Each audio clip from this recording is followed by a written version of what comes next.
देखिए दोस्त, इस तरह का सवाल आते ही रहते हैं। यह सीजीएल में आया हुआ क्वेश्चन है। अर्थात जब छोटे सवाल बड़े सवाल आपको निश्चित रूप से देखने को मिलेगा ही। देखिए दोस्त, यहाँ पर आपको समझना होगा ये। दोस्त देखिए, ये बात क्या कर रहा है, यह परसेंटेज में बात कर रहा है, क्योंकि लाभ परसेंटेज में बात करता है। तो दोस्त इसमें क्या है, मुझे फार्मूला लगाने की जरूरत नहीं है। दोस्त आपको ये समझना होगा, ये यहाँ पर जब वैल्यू क्या पूछ रहा है, परसेंटेज में। दोस्त इसका हम क्रय मूल्य मान लेते हैं दोस्त, वो भी परसेंटेज में। अर्थात उसका क्रय मूल्य अर्थात कह सकते हैं सीपी मान लेते हैं कि उसका 100% है। 100%। इसका मतलब क्या, सीपी मतलब होता है कॉस्ट प्राइस, अर्थात कह सकते हैं क्रय मूल्य। इसका क्रय मूल्य 100% मान के चलेंगे।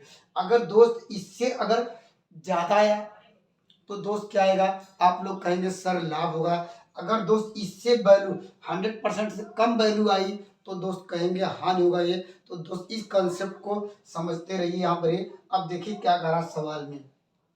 अब दोस्त कह रहा है 76 रुपए पर बेचने पर। दोस्त यहाँ पर क्या है, ये किसकी बात कर रहा है, ये सेलिंग प्राइस की बात कर रहा है, अर्थात विक्रय मूल्य की बात कर रहा है। तो सेलिंग प्राइस दोस्त ये कह रहा है कि कितने पर, ये सेलिंग प्राइस कह रहा है 76 पर जब बेचने पर दोस्त कह रहा कितना 52% का लाभ होता है। तो ज्यादा अर्थात कितना हो जाएगा ये, 100 जोड़ेंगे तो अर्थात 152% आएगा ये। इतना क्या उसकी वैल्यू हो गई। अर्थात 76 रुपए की वैल्यू दोस्त 152 है। दोस्त या कहिए एक की वैल्यू आपको मिल जाएगी 152/76 लिखेंगे। लेकिन दोस्त आपको पूछ रहा है अगर 75 की वैल्यू पूछ रहा है, 75 पे वैल्यू पूछा जाए तो उसका दोस्त परसेंटेज कितना होगा ये, हम लोग मल्टीप्लाई करेंगे 75 का तो 75 का। तो दोस्त कह सकते हैं इसे कटाएंगे दोस्त कितना आएगा, 2 आएगा। 75 दूना क्या होगा, ये 150। अर्थात कह सकते हैं दोस्त उसका क्रय मूल्य कितना था, ये 100% मान के चले थे। और दोस्त वैल्यू कितनी आ गई, 150% आ गई। ये क्या है, ये मेरा सेलिंग प्राइस आ रहा था, ये सेलिंग प्राइस है। अर्थात कह सकते हैं लाभ बताइए। लाभ देखिए फार्मूला लगाने की जरूरत पड़ी है। हमने क्या सेलिंग प्राइस ले लिया 200, सॉरी कास्ट प्राइस 100 को दोस्त यहाँ पर सेलिंग प्राइस क्या आ गया 150। तो दोस्त लाभ कितना हो जाएगा ये, आप लोग कहेंगे सर लाभ क्या होगा ये, 50% होगा ये। क्यों दोस्त 50%, 100 में था ये, 100 से कितना ज्यादा है दोस्त, 50 ज्यादा है। तो कंसेप्ट को एक बार समझ लीजिए। निश्चित रूप से ऐसे बिना सवाल एक लाइन में आप लोग कर सकते हैं, इसको प्रैक्टिस करिए। अगला सवाल देखते हैं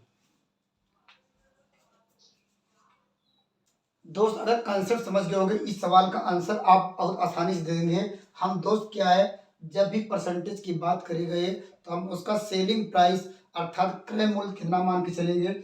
दोस्त हमने मान लिया कि क्रय मूल्य कितना है, दोस्त यह कहिए सेलिंग प्राइस मान लेते हैं 200। 100% है। अगर दोस्त इससे ज्यादा होगा ये तो लाभ होगा ये, अगर इससे कम हुआ तो हानि होगा ये। इस बात को याद रखिए। और दोस्त यहाँ पर कह रहा है 69 पे बेचने पर, अर्थात कह सकते हैं 69 रुपए की जो वैल्यू है ये परसेंटेज में देंगे, कन्वर्ट करेंगे दोस्त, हानि हो रही है, अर्थात आपको 92 आ जाएगी। इतना हो गए। और दोस्त मुझे 78 में बेचा जाए, ये मेरी सेलिंग प्राइस, ये भी सेलिंग प्राइस है। अब करा जब इसको सेलिंग प्राइस है अर्थात विक्रय मूल्य 78 की वैल्यू पहले निकाल लीजिए कितना परसेंटेज आएगी है। दोस्त आप लोग कहेंगे यहाँ 78 की वैल्यू आपको मिल जाएगी। तो इसको यहाँ पर 92/69 इंटू 78 करेंगे, क्योंकि एक के निकालेंगे फिर 78 की निकाल लेंगे। अब दोस्त इसकी वैल्यू घटाइए, यहाँ पर इसको घटाइए, 23 से घटाते हैं, यहाँ पर 23 तिया आ जाएगा, 23 चौका आएगा ये दोस्त, यहाँ आएगा 26 आएगा ये दोस्त। ये इसको मल्टीप्लाई करेंगे आपको मिल जाएगा ये 104, अर्थात 104। देखिए ये परसेंटेज में अर्थात क्रय मूल्य परसेंटेज में है और दोस्त विक्रय मूल्य भी परसेंटेज आया। तो दोस्त परसेंट फार्मूला लगाने की कोई जरूरत नहीं है, क्योंकि ये भी परसेंटेज ये भी परसेंटेज और सवाल ही परसेंटेज पूछ रहा है। दोस्त जब क्रय मूल्य हुआ है कितना 100 हुआ है तो विक्रय मूल्य क्या हुआ है यहाँ पर 104। हमने कहा इसे जब ज्यादा आएगा तो लाभ होगा ये, तो लाभ कितना होगा ये, तो लाभ परसेंटेज लिखेंगे दोस्त। इस सवाल का आंसर आपको मिल जाएगा ये 4%। दोस्त इस कंसेप्ट को याद रखिए, कभी भी इस तरह का सवाल आए आप आसानी से कर लेंगे। अगला सवाल देखते हैं।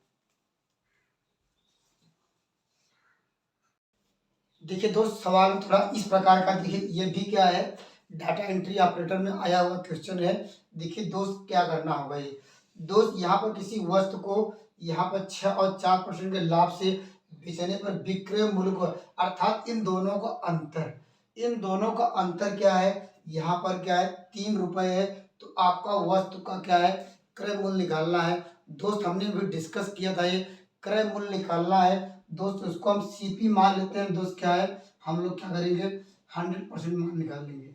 100% की जो वैल्यू होगी दोस्त वही तो क्रय मूल्य होगा। ये हम परसेंटेज में बात कर रहे हैं, लेकिन जो सवाल जो आंसर दिया रहेगा रुपए में दिया रहेगा दोस्त, यह इसलिए अब 100% की जो वैल्यू निकालेंगे उसको रुपए में निकालना होगा। ये तो दोस्त हम ये कर सकते हैं, इन दोनों का अंतर, देखिए अंतर आपको दिया गया है, या कहिए दोस्त 2% घटाएंगे तो 2% का दोस्त अंतर आपको कितना दिया गया है, आप लोग कहेंगे सर अंतर दिया गया है 3, तो दोस्त आप 1% का अंतर कितना आएगा ये, तो दोस्त आपको 3/2।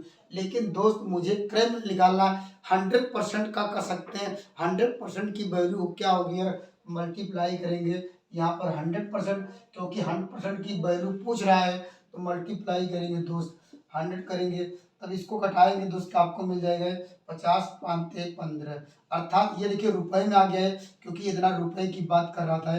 तो इस सवाल का आंसर मिल जाएगा 100% की जो वैल्यू है, 100% क्या है दोस्त मेरा क्रय मूल्य। परसेंटेज में पूछता तो दोस्त 100% पूछता, इतना आसान तो पूछेगा नहीं, तो 100% की वैल्यू को रुपए में पूछेगा। 100% की वैल्यू आप लोग निकाले 150। तो दोस्त कंसेप्ट आपको निश्चित रूप से समझ आ गया होगा। एक अगला सवाल लेते हैं।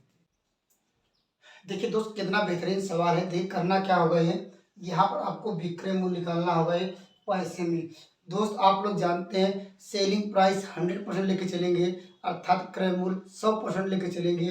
तो दोस्त यहाँ पर कह रहा है, अर्थात एक साइकिल को इतने बेचने पर कह सकते हैं 14% का कह सकते हैं लाभ होता है दोस्त, या ऐसे कह सकते हैं 114% की दोस्त आपको वैल्यू दी गई है, यहाँ पर 2850 ये दिया है। या दोस्त ऐसे कर सकते हैं तो 1% की वैल्यू कितनी हो जाएगी, आप लोग कहेंगे सर 28 26 अपान क्या होगा ये, यहाँ पर हो जाएगा 114। और दोस्त निकालना कितना है आपको, ये मेरा क्या है, ये आप लोग जानते हैं ये सेलिंग प्राइस की बात कर रहा है, ये दिया था। अब कह रहा है कि यहाँ पर अब 108% की वैल्यू पूछ रहा है, कर लाभ कम करके 108 कर दिया जाए, तो दोस्त 108 की वैल्यू करेंगे 108 की परसेंट की वैल्यू, यहाँ पर इसको सॉल्व कर लीजिए, इसका आंसर आएगा ये 27,000 रुपये, इसका क्या होगा ये उसका सेलिंग प्राइस होगा। निश्चित रूप से मेरे कंसेप्ट आपको समझ में आ रहे हैं। अगला सवाल देखते हैं। देखिए दोस्त आप कंसेप्ट समझ गए होंगे, इस सवाल का आंसर निश्चित रूप से आप लोग दे लेंगे। देखिए एक कुकर को 16% के लाभ पे बेचा गया है, यदि उसे 20 रुपये अधिक में बेचा जाता तो उसको लाभ 20% का होता। कुकर का क्रय मूल्य निकालना है दोस्त। कुकर का क्रय मूल्य मतलब क्या होता है, अर्थात कह सकते हैं मुझे क्या 100% की जो वैल्यू होगी है, अर्थात कह सकते हैं इसको मानेंगे 100% की अगर वैल्यू हम लोग निकाल दें तो वही मेरा आंसर आ जाएगा ये दोस्त। उसके लिए क्या करना होगा ये, देखिए यदि उससे क्या है 20 रुपये अधिक या कम कैसे आएगा ये, जब उसको बेचने पर करा पहले दोस्त 16% के लाभ बेचा गया, अब दोस्त क्या है 20% के लाभ पर इन दोनों घटाया होगा ये, तभी तो करा 20 रुपये अधिक है तो अधिक मिला। तो दोस्त घटाने का तरीका क्या है, जब अधिक है आप लोग जानते हैं 116 करेंगे, इसको दोस्त 120 करेंगे, तो दोस्त तब भी घटाएंगे कट जाता है, लेकिन दोस्त वहाँ पर 116 120 घटाएंगे, अंतर लिखेंगे 20 रुपये लिखेंगे दोस्त। ऐसे 100 नहीं जोड़ते हैं, क्योंकि जानते हैं 16% है 20% है, दोस्त डायरेक्ट घटाइएगा ये, क्योंकि दोस्त मेरे पास समय आप लोग पास कम रहता है। 116 आएगा 120 आएगा, घटाएंगे तब भी आपको 4 ही मिलेगा ये, तो दोस्त डायरेक्ट घटा सकते हैं। या कहिए 4% की दोस्त आपको वैल्यू क्या दी गई है, ये बेचने की बात कर रहा है ना, तो दोस्त यहाँ 20 रुपये अधिक मिल रहा है दोस्त, 1% की वैल्यू आपको मिल जाएगी, क्या हो जाएगा 5। अर्थात दोस्त मुझे तो निकालना किसकी वैल्यू 100% की वैल्यू, तो 100 का मल्टीप्लाई करेंगे दोस्त, 100% की वैल्यू आपको मिल गई। ये इतना रुपए में था, ये तो सवाल रुपए में ही पूछ रहा है, तो 500 रुपये, अर्थात कह सकते हैं उस वस्तु का जो है कुकर का जो क्रय मूल्य 500 रुपये है। दोस्त एक खूबसूरत सवाल और लेते हैं। देखिए दोस्त कितना बेहतरीन सवाल है दोस्त, ये पेपर में आया हुआ है। देखिए कितने शॉर्टकट तरीके से करते हैं दोस्त। सवाल देखने में बहुत लंबा है लेकिन बहुत इजी है।